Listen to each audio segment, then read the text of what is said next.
everyone, today I am making a traditional Nepali fermented achar but with a small smoky twist inspired by Portugal and one unexpected ingredient that completely changes the crunch.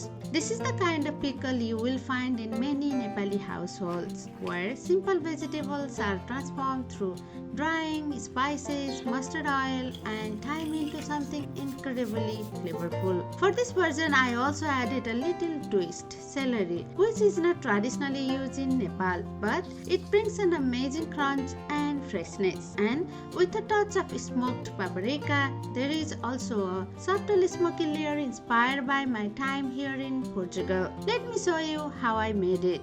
These vegetables have been cleaned, chopped and semi-sun-dried and they are now ready to use.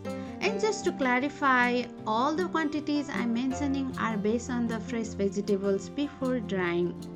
Before drying, I started with 1.5 kilograms of radish, 1 kilogram of celery, 750 grams of carrots, 150 grams of green chilies, 70 grams of ginger and 150 grams of garlic. You can also find the final semi-dried measurements on the screen and in the description. In a large basin, add the semi-dried radish, celery, carrots, green chilies, garlic and ginger. Then set everything aside. Next, let's prepare the oil seasoning. Into a small pan, I add 200 milliliters of mustard oil and heat it over medium heat until it just starts to smoke.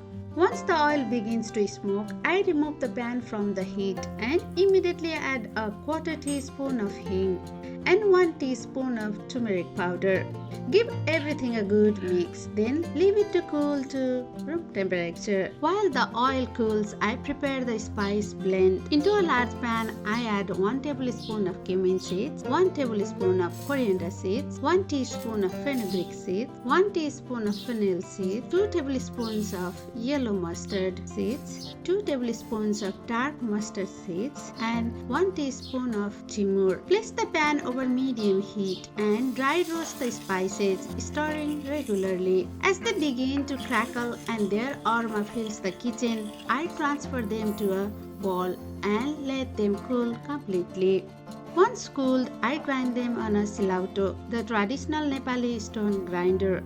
If you don't have a silauto, a mortar and pestle or blender works just fine. You don't need a super fine powder. A slightly coarse texture is perfect because it helps the spices cling beautifully to the vegetables. Once ground, I transfer the spices mixture to a bowl. Now everything is ready. I add the ground spices blend directly into the basin with the semi-dried vegetables. Then I add about 2 teaspoons of smoked paprika for color, aroma and that subtle smoky depth, followed by 1 to 2 tablespoons of hot red chili powder depending on your spice preference. This pickle should always have a nice spicy kick.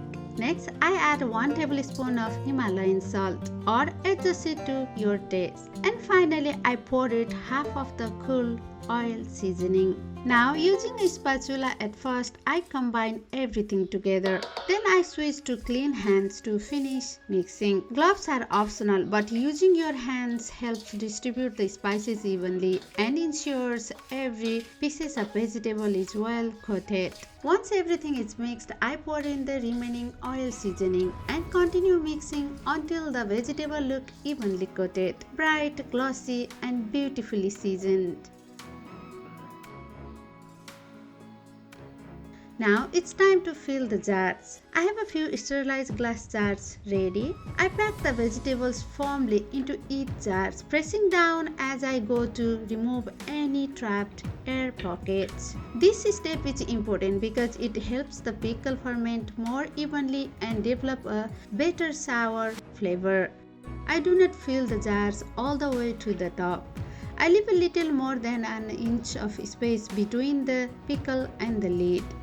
As the pickle ferments, the vegetables will expand slightly and release liquid, so this space helps prevent any overflow.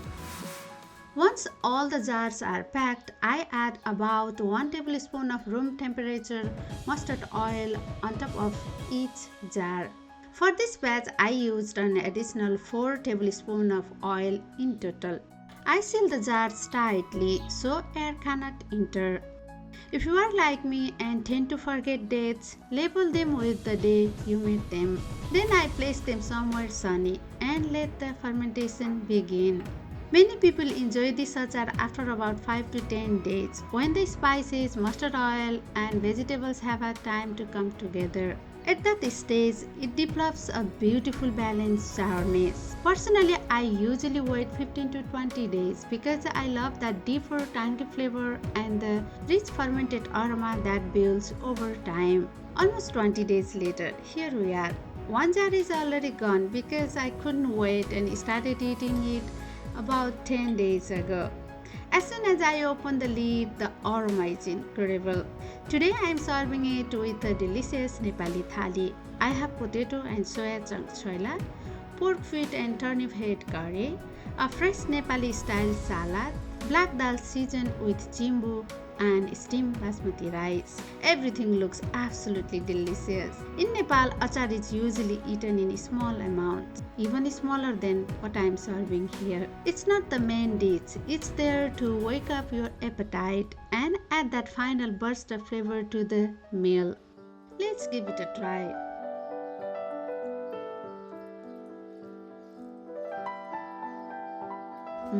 That's so good. The celery is still wonderfully crisp, and this achar has a beautiful balance of spice. It works surprisingly well, and the smoked paprika actually gives it a unique little twist that sets it apart.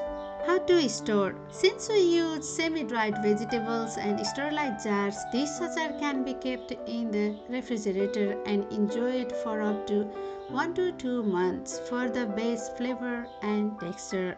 Always keep lid tightly closed, and whenever you serve it, use a clean dry spoon to avoid contaminating the pickle. This achar pairs beautifully with almost any meal and brings an incredible depth of flavor to the table. I hope you enjoy watching and learning how to make this traditional Nepali fermented pickle with a little PabsKitchen twist. If you try it, I would really love to hear how it turns out. If you enjoyed this recipe, don't forget to like this video, subscribe to PabsKitchen, and join me for more recipes from Nepal and beyond. Thank you so much for watching. I'll see you in the next video. Bye.